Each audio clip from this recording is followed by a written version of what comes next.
嗨，大家好，我是大明，这里是D-Min Studio。最近我会来聊聊我自己的舞台经验，还有这几年在教学上学生所遇到的困难，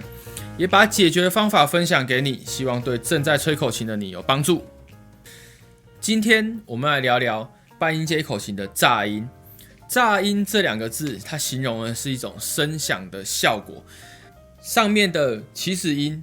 滑到目标音，搭配我们喉咙使用的喉断音，就可以做出爆炸性的效果。也就是说，你在练习炸音的时候，你需要具备两样技能。第一样就是你的喉咙断音要稳定且有力，不管吹气跟吸气都是一样，吹气的吸气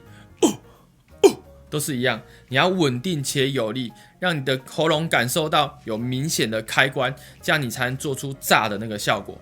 第二个就是滑音，从你要吹的炸开的起始音滑到乐句的目标音，这过程中你不能吹到太多杂音，或者是你速度不能吹太慢，因为这样就会让听众觉得你是不是有吹错音的问题。所以结合上面讲的两种技巧，喉断音跟滑音，你就可以做出比较有力道的炸音，它是可以让你的句子听起来比较丰富，而且比较凶猛，有力道一点。炸音在实际操作上，就是从比较高的音，然后用喉断音炸开来之后，滑到你要吹的这个目标音。炸开滑下去之后，你要特别注意，因为炸音这个技巧，它的声音的音量非常的大，所以如果你今天用录音设备，或者是你今天在户外演出用音响设备，你要特别注意你的输入端会不会达到红色的区域，然后喇叭放出来，如果音压过大的话，会让听众觉得你吹的东西很不舒服，所以这是你特别要注意的地方。接下来的第一个片段是由天狼星口琴乐团在2020年所编写的《残酷的天使》，中间有一段旋律，我在这个乐句的开头加入了炸音，那你可以听听看加入这个炸音的效果它长什么样子。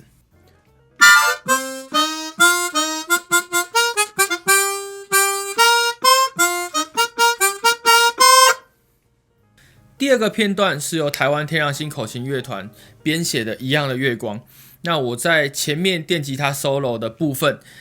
乐句前加入了炸音这个效果，让这整段8度的电吉他 solo 听起来更凶猛、更有力道一点。大家可以听听看。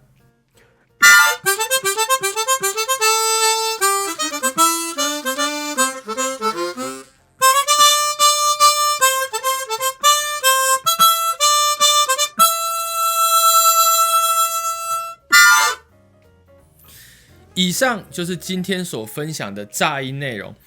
这个技巧你不能太常用，在使用的时候你要注意声音音量的问题。如果今天的影片有帮助到你，也欢迎你分享给跟你一样喜欢吹奏半音阶口琴的朋友。这里是D-Min Studio， 我是大明，我们下次见，拜拜。